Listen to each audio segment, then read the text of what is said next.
Kita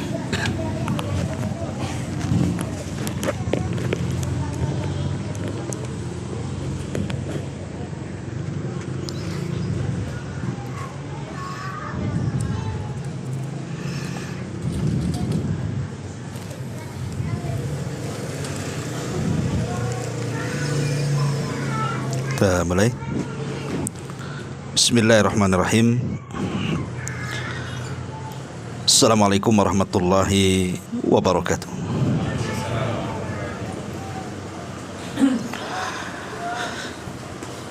Bihamdillah wassalatu wassalamu ala rasulillah wa ala alihi wa sahbihi wa mawalah wa la hawla wa la quwata illa billahi wa ba'du. Alhamdulillah, segala puja dan puji hanya milik Allah subhanahu wa ta'ala. Salawat dan juga salam tetap kita hadiahkan kepada Rasul kita Nabi besar Muhammad sallallahu alaihi wa ala alihi wasallam. Alhamdulillah, di malam hari ini kembali kita bisa duduk di rumah yang insyaallah diberkahi Allah Azza wa Jal, tentu dalam rangka bertalabul ilmi.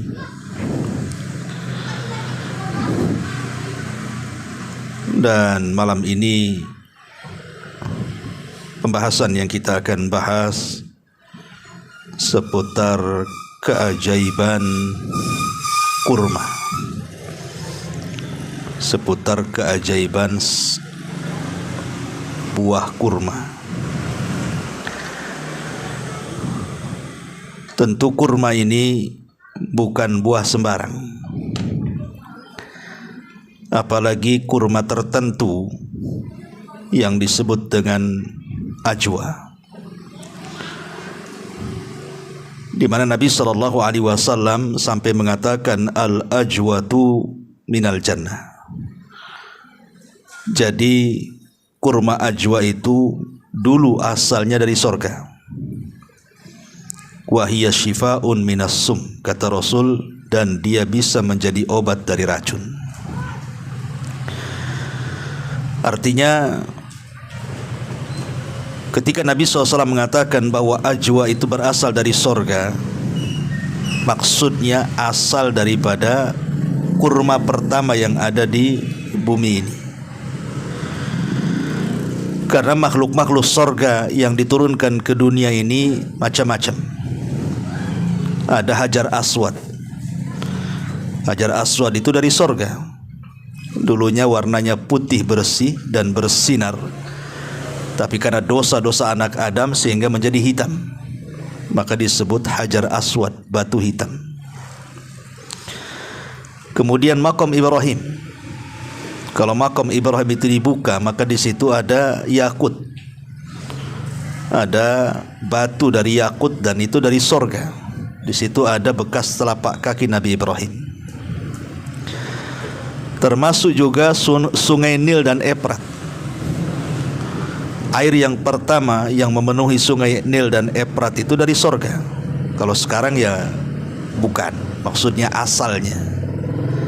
Termasuk juga kurma. Kurma ajwa ini dari sorga asalnya. Ya kalau sekarang ya bukan dari sorga lagi, karena sudah biji-bijinya juga sudah banyak dan dikembangkan.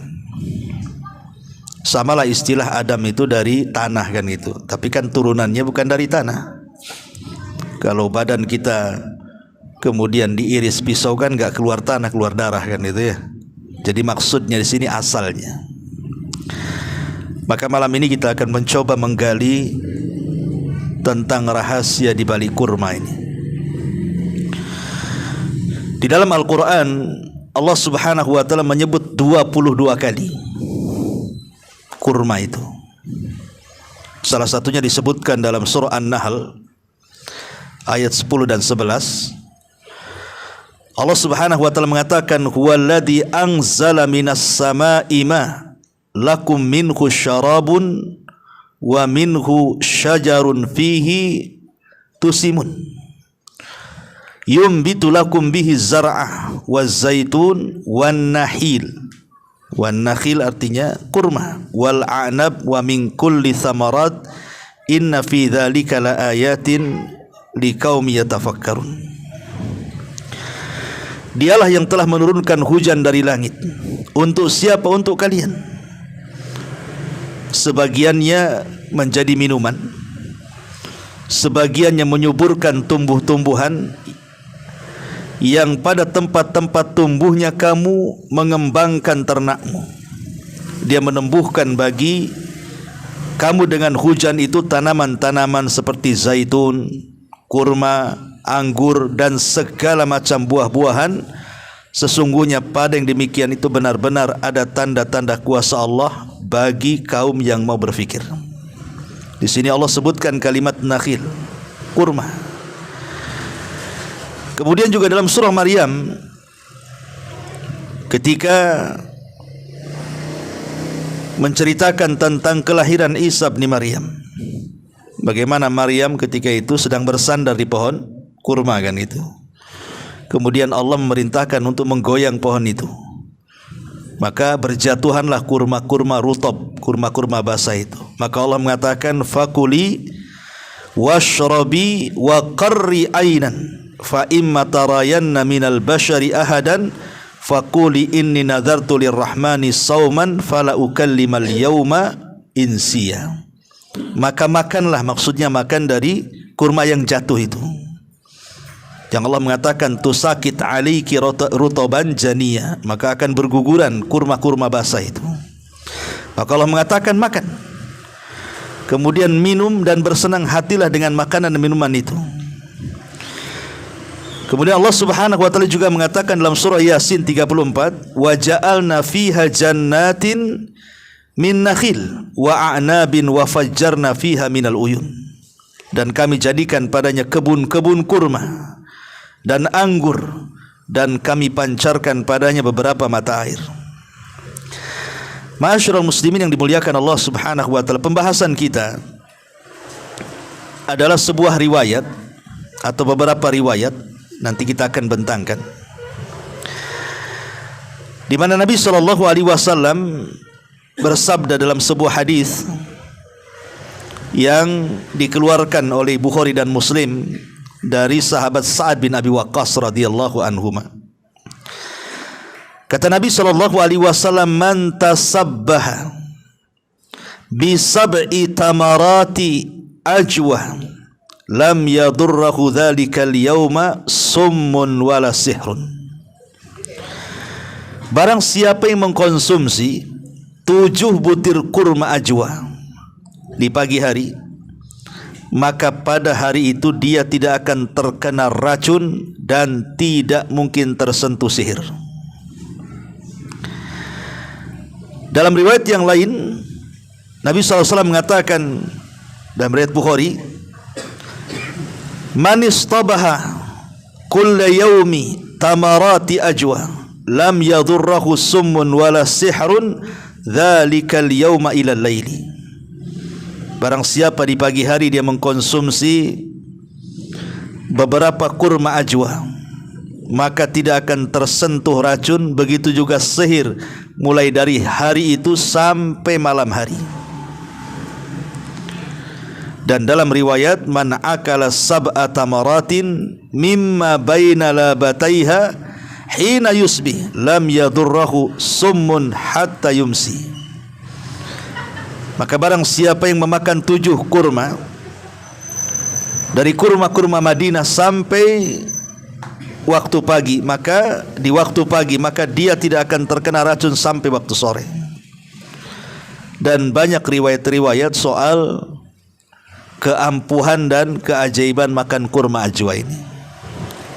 Pertanyaan pun muncul, apakah mesti kurma ajwa?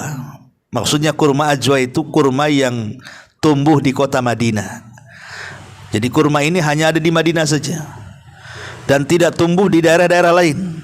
Di Mekah tidak tumbuh, apalagi di Yaman, di Syam, di Irak, di Iran tidak ada. Ajwa itu hanya di kota Madinah. Kenapa? Karena kurma ini menjadi berkah karena doa Nabi. Jadi Nabi yang mendoakan keberkahan kurma itu, sebagaimana Ibrahim mendoakan makanan penduduk Mekah, maksudnya kambing, daging kambing.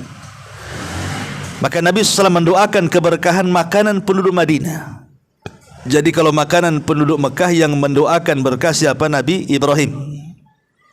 Ketika dia bertamu kepada salah satu ataupun kepada istri Ismail yang kedua setelah mentalak istrinya yang pertama, maka Ibrahim alaihi salatu wasallam dijamu oleh istrinya, diberikan daging kambing dan air zam-zam.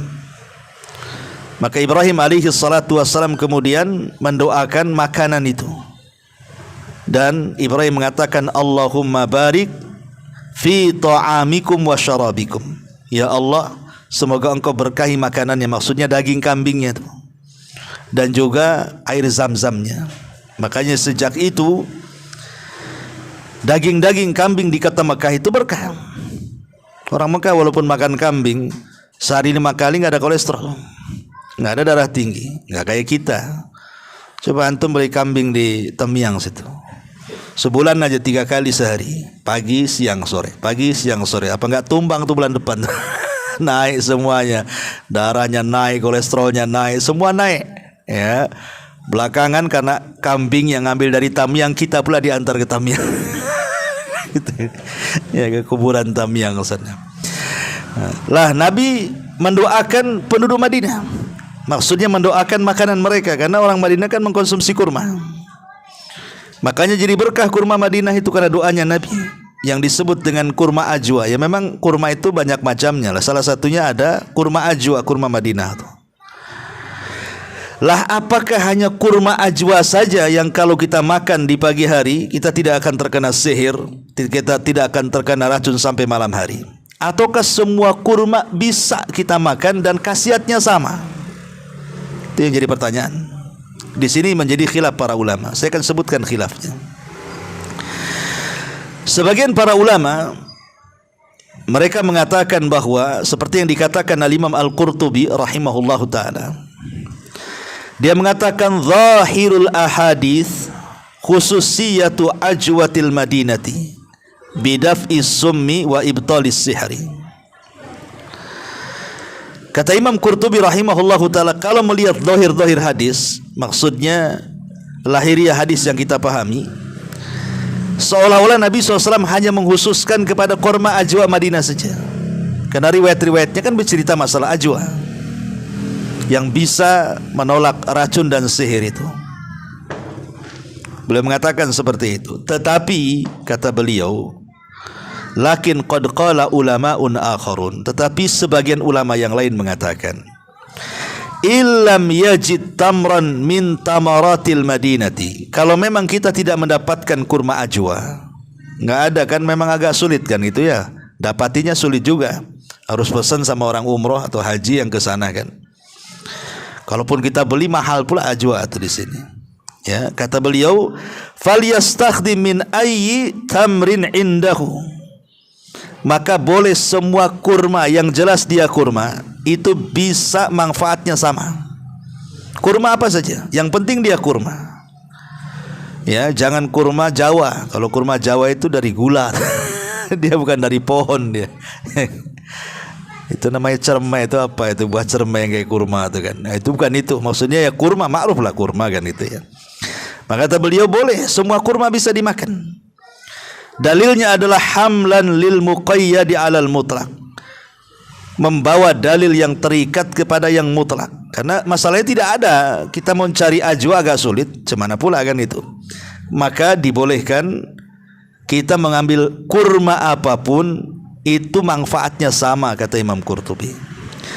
Dan senada juga dikatakan atau difatwakan oleh Syekh Ibnu Utsaimin rahimahullah ta'ala dalam kitabnya Fatawa Nur ala Darbi.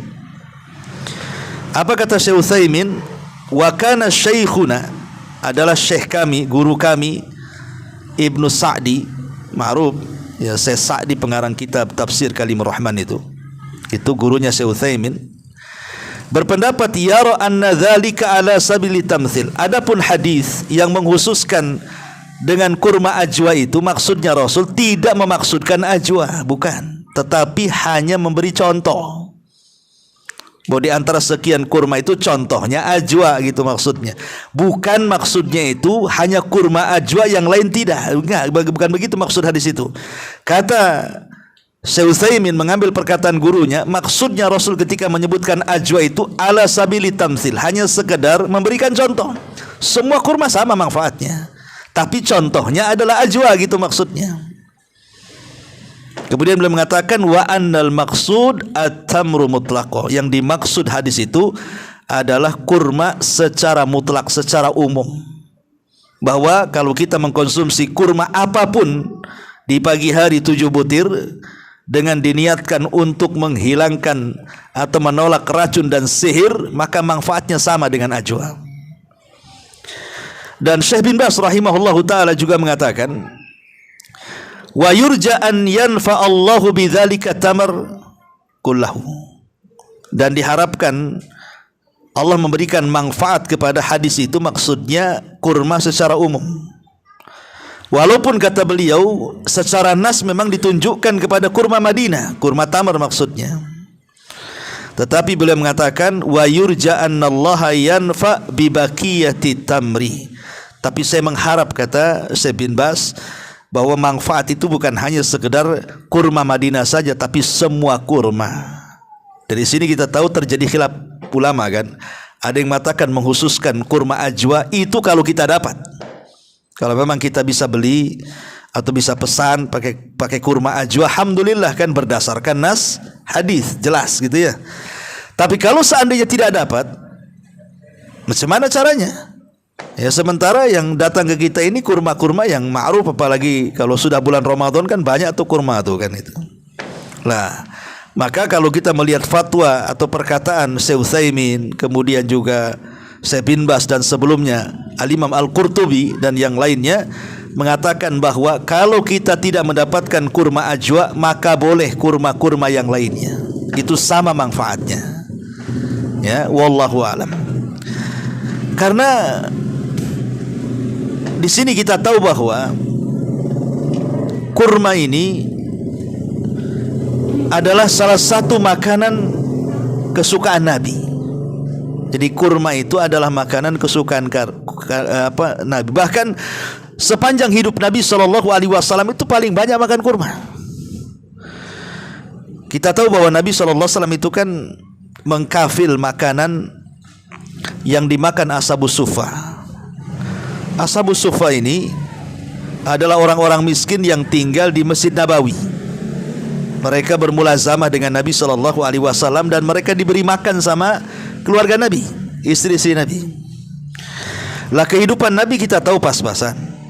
Ya, terkadang ada makanan enak, terkadang tidak. Tapi kebanyakan hari-harinya mereka makan kurma. Sampai akhirnya pernah juga mereka protes dan mengatakan pagi siang kurma, perut kami terbakar gara-gara kurma. Karena gak ada makanan yang lainnya kan itu. Tapi Nabi SAW kemudian memberikan wejangan tentang disuruh sabar. Ya, bahwa apa yang mereka makan juga apa yang dimakan Nabi. Jadi Nabi itu memakan apa yang dimakan para sahabatnya. Ya, dan kurma itu memang kesenangan Nabi SAW. Bahkan kalau kita melihat hadis-hadis tentang masalah kurma ini, kita tahu bahwa kurma ini juga disunnahkan oleh Nabi SAW itu dimakan ketika menjelang berbuka kan.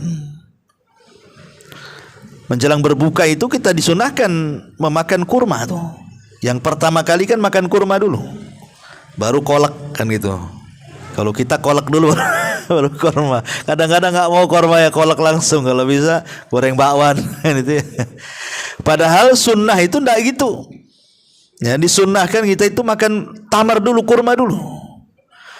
Ya, karena itu untuk supaya sehat pencernaan kita kan itu ya. Baru kemudian makanan berat. Artinya sampai disunnahkan ketika berbuka itu makan kurma ini memang menunjukkan bahwa kurma itu banyak khasiatnya. Ya. Bahkan disebutkan dalam hadis Abu Hurairah radhiyallahu an, Nabi SAW mengatakan ni'mas sahur al-mu'min at-tamru. Sebaik-baiknya sahur seorang mukmin itu adalah dengan kurma. Jadi dia makanan pembuka puasa dan juga makanan sahur. Ya. Dan kalau orang makan kurma itu tidak mudah lapar dia. Ya. Tapi jangan satu butir, yang banyak lah, satu mangkuk, satu gantang gitu, sampai kenyang kan itu. Artinya bahwa digunakan untuk berbuka puasa, digunakan untuk sahur sama Nabi, bahkan dikatakan sebaik-baik makanan lagi. Ya. Bahkan juga disunnahkan sebelum keluar untuk melaksanakan sholat Id. Kan kalau Idul Adha disunahkan jangan makan kecuali setelah sholat, kan? Tapi kalau Idul Fitri makan dulu baru keluar sholat, untuk menunjukkan bahwa kita tidak puasa di hari itu. Makanya Fitri itu artinya kembali buka. Jadi sebelum Idul Fitri kita makan, menunjukkan kita tidak puasa, karena puasa di Idul Fitri tidak boleh. Ya. Makanya disebutkan dalam hadis Anas bin Malik radhiyallahu an, kana Nabi sallallahu alaihi wasallam la yaghdu yaumal fitri hatta ya'kula tamarat wa ya'kulahunna witran. Nabi sallallahu alaihi wasallam kalau sebelum berangkat salat Idul Fitri, maka beliau memakan kurma dan juga istri-istrinya dengan jumlah yang ganjil. Dengan jumlah yang ganjil maksudnya 3, kalau kurang yang 5, kalau kurang ya 7 gitu ya. Pokoknya jumlah ganjil. Karena Allah itu suka yang ganjil-ganjil.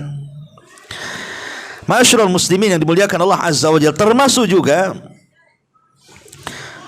dijelaskan di dalam beberapa hadis, seperti hadis yang dikeluarkan Imam Muslim dalam sahihnya dari Aisyah radhiyallahu anha. Nabi SAW mengatakan kepada Aisyah, ya Aisyah, baitun la tamra fihi jia'u ahli, jia'un ahlahu, atau jia'un ahluhu. Ya Aisyah, baitun la tamra fihi jia'un ahluhu au ja'a ahluhu. Wahai Aisyah, rumah manapun kalau tidak ada kurma, maka kelaparan tuh orang-orang yang di dalamnya. Karena kurma ini bisa disimpan bertahun-tahun, ikhwan. Dia bisa disimpan bertahun-tahun, dia awet gitu kan. Makanya di akhir zaman itu sampai-sampai Nabi SAW memerintahkan kita untuk mengumpulkan kurma, kan? Karena kurma ini bisa disimpan masalahnya. Kalau beras disimpan ini berkutu lama-lama, kan? Lama-lama rusak, kan? Kalau kurma tidak. Itulah keajaibannya pohon kurma, ya, buah kurma itu bisa disimpan lama dan tidak ada masalah.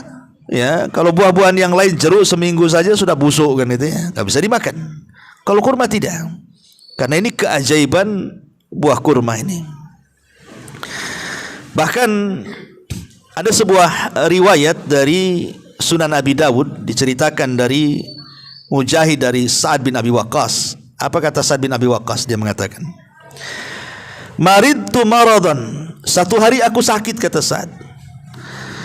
Atani Rasulullah sallallahu alaihi wasallam, maka Rasul kemudian datang kepadaku, ya'uduni, mengunjungiku. Fa wada'a yadahu baina thadyi hatta wajadtu baradaha ala fuadi. Kemudian Nabi SAW meletakkan tangannya di atas kedua dadaku sehingga aku merasakan dinginnya tangan Nabi. Faqala, maka kemudian beliau berkata, innaka rajulun maf'udun i'til Harith ibn Kaldah akhan Thaqif fa innahu rajulun yatatayyab falyakhudh sab'a tamaratin min ajwa al-Madinah fal yuja binawahunna thumma liyaludakka bihinna. Apa kata beliau? Beliau berkata, datangkanlah kepada Harith ibn Kaldah, saudara Thaqif, karena ia adalah pakar pengobatan. Suruhlah dia mengambil 7 butir kurma ajwa Madinah, kemudian tumbuklah dengan biji-bijinya, lalu minumkan pada Sa'ad bin Abi Waqqas. Akhirnya ketika Sa'ad minum, sembuh dia. Nah, dari sini menunjukkan apa? Kurma ini jadi obat, kan itu. Kalau seandainya seseorang sakit, tidak ada biaya untuk ke dokter, kan gitu ya, apa salahnya kita gunakan kurma, kan? dengan ditumbuknya kurma itu, kemudian dijadikan minuman, kemudian diminum dengan niat pengobatan. Karena ini hadisnya ada, riwayatnya ada gitu. Nabi SAW menyuruh itu. Kan pengobatan di macam-macam. Ya, pengobatan dalam Islam itu maksudnya yang jelas-jelas ada dalilnya lah, seperti ruqyah, kemudian bekam, kemudian minum minyak zaitun, macam-macam kan gitu ya, air zam-zam. Lah termasuk juga kurma. Tetapi yang ingin saya fokuskan masalah keajaiban kurma ini adalah hadis Nabi SAW yang tadi saya baca, bahwa siapa yang memakan kurma 7 butir di pagi hari, maka dia tidak akan tersentuh sihir. Ini keajaibannya. Bicara soal sihir, ikhwan, sihir ini kan macam-macamnya banyak. Kalau kita menilik kepada surah Al-Baqarah tentang kisah asal muasal sihir itu, di dalam surah Al-Baqarah disebutkan 2 macam saja, walaupun sihir itu banyak macamnya, tapi di situ disebutkan 2 macam kan. Dan itu yang paling banyak di masyarakat. Pertama sihrus sarfi, yang kedua sihrul atfi. Pertama sihrus sarfi artinya sihir yang bisa memisahkan keluarga. Seperti suami istri bercerai, suami istri bertengkar terus saja nggak ada damainya. Nih kalau suami istri bertengkar terus nggak ada damainya, itu salah satunya kena sihir atau dua-duanya kena sihir itu. Nanti damai sebentar, tengkarnya lama. Nanti damai lagi, bertengkar lagi, ya itu keluarga kena sihir itu. Ya bertengkar sekali-kali ya wajar kan. Loh, kalau banyak bertengkar dibandingkan damainya, ini kan kena sihir orang tuh. Atau mungkin bertengkar anak dengan orang tua, bertengkar saudara dengan saudara yang lainnya, susah akurnya. Atau orang tua dengan anaknya, sampai kemudian tingkat mendolimi, memutus silaturahim dan yang lainnya. Itu di antara tanda-tandanya tuh. Namanya sihru al-sarfi namanya. Nah, ini bisa terjadi. Suami mandang istrinya kayak setan gitu ya. Istri pula mandang suaminya kayak iblis. Sama-sama, satunya kayak setan, satunya kayak iblis kan itu. Udah nggak ini, kayaknya dingin saja suami sama istri, atau sebaliknya. Ini jangan-jangan salah satunya kena sihir atau dua-duanya. Karena itu disebut sihrus sarfi namanya. Atau sebaliknya, sihrul atfi. Ya, sihir al-mahabbah, kecintaan, atau bahasa kita pelet kan gitu ya. Mungkin seorang suami supaya istrinya lengket kayak perangko gitu kan, datang ke dukun, atau sebaliknya. Atau mungkin karyawannya nyihir bosnya supaya bosnya sayang dengan dia. Atau mungkin menjilat atasannya, dan begitu sudah datang ke dukun supaya tidak dipecat dan dianak emaskan, dan begitu seterusnya. Itu namanya sihru al-atfi namanya. Lah sebenarnya seorang suami cinta dengan istri, istri cinta dengan suami, ini tabiat, memang harus begitu kan. Tapi maksudnya kecintaan yang berlebihan yang sampai tingkat mendolimi. Karena cintanya istri kepada suami atau sebaliknya, akhirnya memutus silaturahim keluarganya. Nurut saja, ya, walaupun harus memutus silaturahim dengan orang tuanya, zalim kepada anak-anaknya, dan begitu seterusnya. Ini sudah melampau ini. Jangan-jangan kena sihir tuh. Ya. Lah sihir-sihir yang seperti ini nih, ini berlaku di masyarakat. Karena sihir ini kalau dalam dunia perdukunan itu seburuk-buruknya dunia perdukunan. Kalau arraf atau kahin yang tukang ramal-ramal tuh, apalagi sekarang kan banyak orang meramal nih dengan adanya perang Palestina dengan Israel kan itu kan. Oh banyak nih para peramal kan. Munculnya Imam Mahdi, Dajjal sudah muncul kan itu. Ntar lagi kiamat, perang Armageddon, macam-macam kan itu ya. Ini perkara gaib ikhwan, enggak usah diramalkan. Itu pasti terjadi. Kapan terjadinya wallahu a'lam. Rasul enggak menyebutkan waktunya, tanggal, bulannya. Tetapi kita yakin itu kan terjadi. Enggak perlu dicocok logika, enggak perlu. Ya, ngapain diramal-ramalkan seperti itu? Semua akan terjadi dan pasti terjadi. Kita yakin karena semua riwayatnya sahih. Tapi kapan terjadinya wallahu alam. Jangan suka memprediksi. Ya, karena perkara-perkara gaib itu tidak bisa kita singkap. Cukuplah Allah yang tahu. Kita cukup meyakini. Karena orang-orang yang prediksi kiamat ini sudah dari zaman ke zaman, tapi nggak akan terjadi kan. Udah dapat waktunya tak kiamat, tak jadi kiamatnya. Itu disebut arraf namanya ya. Meramalkan sesuatu disebut arraf. Lah sihir ini beda dengan arraf. Sihir ini tidak meramal-ramal dia. Baik meramal perkara yang sudah berlalu atau perkara yang akan datang. Sihir nggak ada urusan dengan itu. Itu disebut peramal. Sihir ini dia tugasnya nyakiti orang aja dia. Bisa orang itu disihir sampai lumpuh, bisa sakit berkepanjangan, bisa sampai mengalami kematian. Ya. Jadi sihir ini seburuk-buruknya dunia perdukunan. Karena ini kezaliman kalau sihir ini. Kezaliman dan kekufuran, bahkan kesyirikan. Karena bekerja sama dengan setan masalahnya. Bekerja sama dengan jin yang jahat dan iblis gitu ya. Artinya sihir ini sesuatu yang nyata, jangan diingkari. Ada sihir itu. Makanya dalam Al-Quran sendiri kita disuruh berlindung dari sihir kan. Qul a'udzu birabbil falaq min syarri ma khalaq wa min Qul a'udzu birabbil falaq min syarri ma khalaq wa min syarri ghasiqin idza waqa wa min syarri naffatsati fil 'uqad kan, dari tiupan-tiupan kepada buhul dari wanita-wanita penyihir. Artinya Quran menyebutkan tentang adanya sihir. Dan sihir ini kan modelnya ada yang digantung, ya, ada yang dimakan, ada yang diminum, ada yang dipendam, ada yang dihanyutkan, macam-macam sihir itu. Ada yang menggunakan buhul, dan itu seburuk-buruknya sihir kalau menggunakan buhul itu. Buhul ini macam-macam, bisa menggunakan kain, darah head dengan berbagai macam jarum-jarumnya, beling-belingnya, atau dengan tanah kuburan, macam-macam lah buhul itu kan. Namanya setan kan itu ya. Tapi ada juga yang nggak pakai buhul. Artinya kita yakin sihir itu ada. Lah kalau sudah terjadi gejala-gejala seperti yang saya sebutkan, alamat-alamat sihir itu, lah salah satu pengobatannya dengan cara apa? Dengan cara memakan kurma tadi. Ya, coba ibu tuh kalau suami suka marah-marah, ya kena sihir pula. Kasih 7 butir kurma, suruh makan dia pagi-pagi. Bang, makanlah itu pagi-pagi itu, biar hilang marah-marahnya tuh. Kok masih marah-marah lagi sampai sore, kasih lagi sorenya sampai kenyang pakai kurma. Tapi harus diniatkan, karena innamal a'malu binniat. Kalau niatnya hanya untuk kenyang-kenyang saja, untuk kenyang saja dia, nggak ada manfaat ke sihirnya kan. Maksudnya segala sesuatu harus diniatkan. Sama dengan orang meruqyah. Kalau kita baca Quran saja nggak ada niatnya, ya kita dapat pahala saja. Setiap satu hurufnya 10 pahala. Tetapi kalau kita baca plus dapat pahala, plus juga dapat pengobatan dengan cara apa? Bertawasul, meniatkan bahwa bacaan-bacaan Quran ini bisa digunakan untuk ruqyah. Sama juga ketika kita memakan kurma tadi. Ya, ketika kita tidak ada kurma ajwa nggak masalah.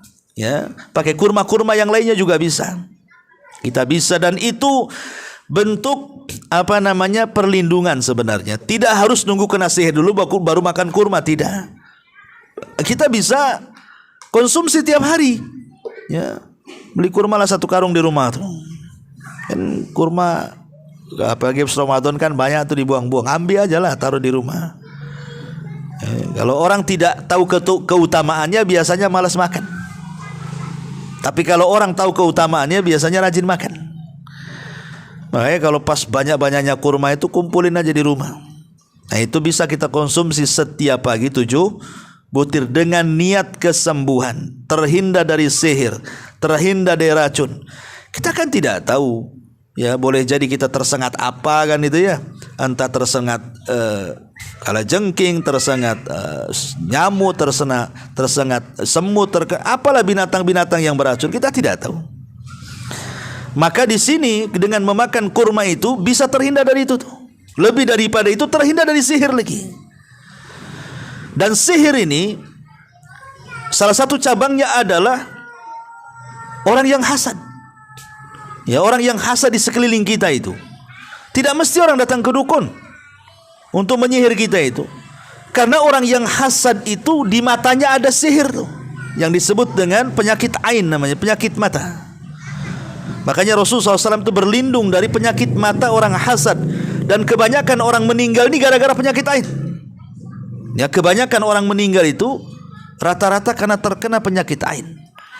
Karena pandangan orang yang hasad itu biasanya menjadikan penyakit bagi kita itu. Macam-macam penyakit ada jadinya. Lah orang yang hasad kan tidak tahu di depan kita, di belakang kita, samping kiri kanan. Umpamanya kita tinggal di sini nih. Kita kan di depan ada rumah, di belakang ada rumah, kiri kanan ada rumah. Yang hasad dengan kita tidak tahu loh. Mana satu, apakah yang belakang kah, yang depan, dan kita nggak boleh suudon juga. Ya, kita nggak boleh suudon. Nampak tuh yang sebelah sana hasad, kenapa? Tak tahu, tak pernah ketawa. Bukan ketawa itu bukan karena hasad, itu karena ketawa, bukan. Kita tidak boleh suudon juga. Tapi yang jelas di sekeliling kita itu pasti ada orang hasad. Nggak mungkin beda. Mungkin di pengajian, mungkin di pekerjaan, ya mungkin bertetangga. Namanya orang hasad itu pasti di mana-mana. Makanya kemudian hasad ini kalau dimiliki orang baik jadi baik. Tapi kalau hasad kalau dikelola orang jahat itu jadi jahat, dan bisa mengakibatkan sihir ain namanya. Sihir mata. Makanya kita lihat kalau umpamanya ada acara keluarga umpamanya kan, entah walimatul arus, entah akekah, pokoknya yang sifatnya ngundang orang lah. Ketika ramai orang biasa-biasa saja keluarga itu, tidak ada masalah, cekakak cekiki, ketawa ketiwi, berguyon sana berguyon sini. Ketika tamunya mulai hilang satu, tiba-tiba bertengkar pula. Loh, tadi ketawa-ketawa ada tamu, ketika hilang tamu pula bertengkar. Jangan-jangan dari seluruh orang yang diundang ke rumah itu ada satu yang hasad kepada kita tuh. Akhirnya kemudian entah suami yang kena atau istri yang kena, atau dua-duanya kena kan gitu. Makanya kalau ngundang orang itu juga kita harus berdoa kepada Allah Azza wa Jalla supaya kita jangan terkena penyakit hasad. Ya, atau dihasadi orang.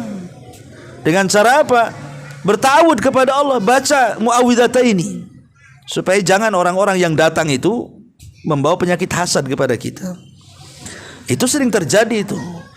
Lah itu sekali lagi bahwa cara mengobatinya adalah dengan kurma. Dan tadi saya sudah jelaskan kurma apa saja bisa. Tapi kalau ada kurma ajwa lebih baik lagi gitu maksudnya. Kalau ada kurma ajwa maka lebih baik lagi. Maka dari sekarang konsumsi kurma itu. Nah, simpan banyak-banyak di rumah itu kurma. Kita bisa konsumsi dengan niat supaya kita terhindar dari berbagai macam racun dan berbagai macam sihir.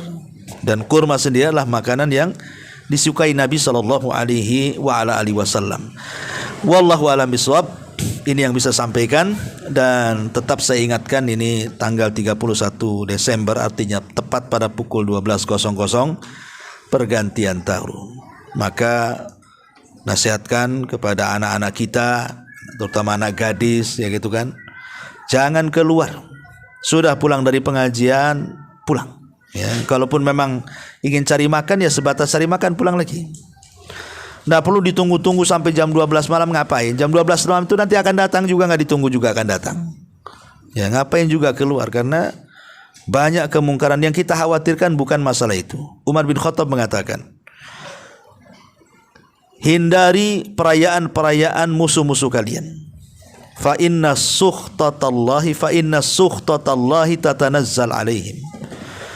Karena bisa saja kemurkaan Allah itu turun di saat kita hadir di perayaan itu. Karena takutnya azab Allah turun di situ. Kita keluar tahu-tahu kecelakaan, ditabrak atau nabrak, kita tidak tahu. Tahu-tahu sambar petir aja kan itu ya. Tahu-tahu ada bencana apa kita di situ, nggak tahu kita di situ. Loh, kalau kita kemudian dapat bencana di tengah-tengah perayaan orang-orang kafir, kira-kira apa hukumnya kan itu? Maka sudah pulang dari sini di rumah saja. Itu lebih baik menghindar dari kemungkaran-kemungkaran yang bukan hanya sebatas kemungkaran dosa besar. Kalau dosa besar sudah jelas. Karena tahun baru itu biasanya diramaikan dengan naudzubillah perzinahan, minum khamar, ikhtilat, kemudian ganggu orang dengan petasan, kemudian tabdir berboros-boros beli petasan, kembang api dan yang lainnya. Tapi lebih daripada itu ada keyakinan bahwa ini adalah ritual kesyirikan. Ya, karena tujuan pergantian tahun itu kalau kita merunut sejarah itu dalam rangka menyembah dewa Janus. Makanya disebut Januari. 1 Januari diambil dari dewa. Kalau kita merayakan 1 Januari artinya seolah-olah kita merayakan dewa kan gitu ya. Maka apalagi kalau disebut pergantian tahun Masehi, yang namanya Masehi dinisbatkan kepada Isa Al-Masih. dan keyakinan kepada Isa Al-Masih, tahulah kita dengan orang Nasrani beda. Mereka menganggap Tuhan, kita mengatakan bukan Tuhan. Makanya bukan hanya sekedar peringatan biasa pergantian tahun, tapi lebih daripada itu ada ideologi yang terselubung. Walaupun kita nggak yakin di situ. Sahabat juga nggak yakin ketika mengadakan Nairuz dan Mihrajan kan, ulang tahun Persia, tapi Rasul tetap melarangnya dan menggantikan dengan Idul Fitri dan Idul Adha. Kan tidak mungkin sahabat melakukan kesyirikan. Mereka hanya makan-makan, main-main, ngobrol-ngobrol, tapi Rasul melarangnya. Sama juga dengan kita ini, kita hanya cari makan kuliner tahun baru, kita hanya nengok petasan, kita nggak nyalakan petasan, kita hanya senang-senang. Iya, sahabat juga sama kok, tapi dilarang sama Nabi. Ya, nggak boleh hadir di situ. Kenapa? Karena yang seperti ini akan mengantarkan kepada wasilah kepada dosa yang lebih besar daripada itu. Makanya sifat seorang mukmin itulah yashhaduna zur, tidak pernah menyaksikan apapun kemungkaran. Harusnya terbalik, man ra'a minkum mungkaran falyughayyir biyadi. Kalau kita melihat kemungkaran harusnya dirubah. Malah terlibat pula di situ. Ya. Yang lebih parah pula, orang tua saking sayang dengan anaknya minta kembang api, dibelikan pula kembang api itu. Enggak usah lah kan itu. Enggak usah dibelikan, biarkan dia nangis. Biar kita didik anak kita tahu bahwa tahun baru itu bukan ulang tahun kita. Ajarkan kepada anak kita. Ya, kalau dia minta beli petasan, minta jangan. Ini enggak boleh tasabuh dengan Majusi. Ya, bakar-bakar api itu ini orang Majusi. Niup-niup trompet itu orang Yahudi, nyanyi-nyanyi itu orang Nasrani. Jangan. Tanamkan hal-hal yang seperti itu kepada anak kita supaya tahu bahwa setiap pergantian tahun anak kita juga tidak merayakan seperti yang orang-orang kafir rayakan. Wallahu a'lam. Nasihat saya. Subhanakallahumma bihamdika asyhadu an la ilaha illa anta astaghfiruka wa atubu ilaik. Allahu ta'ala. Assalamualaikum warahmatullahi wabarakatuh.